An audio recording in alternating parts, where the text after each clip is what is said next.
Сәлем достар, түрлі апаттардан немесе қауіпті аурулардан жер бетіндегі адамдар түгелдей жойылып кетуі мүмкін.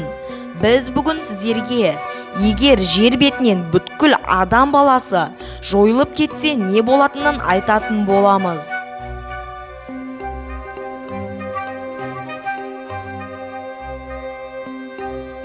Достар, видеомызды бастамас бұрын дәл қазір лайк басып, арнамызға тіркеліп, қоңыраушаны басып қоюды ұмытпаңыз.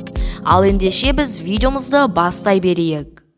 Алғашқы күннен бастап барлық электр станциялары жұмысын аяқтайды. Өйткені олар адамсыз жарық пен жылу шығара алмайды. Сондай-ақ электр жарығынсыз миллиардтаған жануарлар тамақ іздеп бостандыққа шығар еді. Өйткені үй жануарларының өмірі адамдарға байланысты. Сондықтан олар жаңа әлемге бейімделіп, аң аулауды бастау керек. Үй жануарларының көпшілігі аштықтан өледі. Бірақ кейбіреулері жабайы жыртқыш аңдарға азық болады. Сонымен қатар, өрт болу үшін бір ғана найзағай жеткілікті. Алайда қазір ағаштан соғылған үйлер өте көп.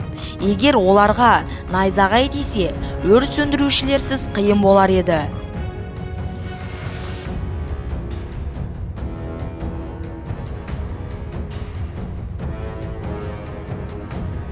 Адамдар жоғалғаннан соң 40-50 жылдан кейін үйлердің көпшілігі қирайды. Ал қалған үйлер мен ғимараттарды, жолдарды шөп өсімдіктер басады. Шамамен 50 жыл ішінде жер аумағының 80% орманға айналады. Ал біздің планетамыз шамамен 200 жыл ішінде түгелдей өсімдіктерге айналады.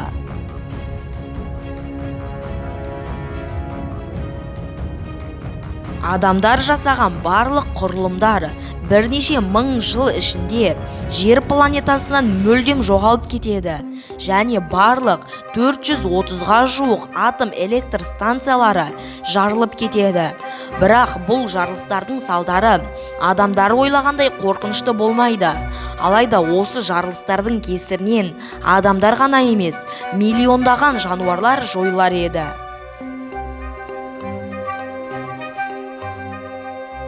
Барлық ғимараттар қирайды, алайда ежелгі пирамида секілді ғимараттар қирамауы мүмкін.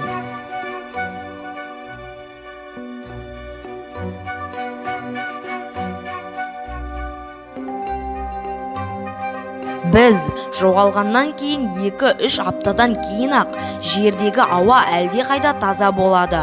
Алайда ядорлық жарылыстардан пайда болған радиоактивті материалдар ұзақ уақыт бойы сақталып тұрар еді. 100 мың жылдан кейін жер бетінде адам болғанының бірде-бір дәлел болмай, тіпті көрінетін ізі болмас еді. Достар, егер адамдар түгелдей жойылса, ақыр заман деген сөз. Ал ақыр заман Құранда қалай баяндалғанын білгіңіз келсе, біздің арнамызға кіріп қарасаңыз болады.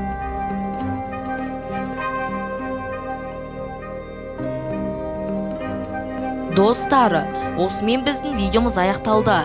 Егер де сіздерге осы видео ұнаса, дәл қазір лайк басып, арнамызға тіркеліп, қоңыраушаны басып қоюды ұмытпаңыз. Ендеше сіздермен бірге болған мен Райымқұл Абдунұрхамит. Қызықты мәліметтер арнасы, сау болыңыздар.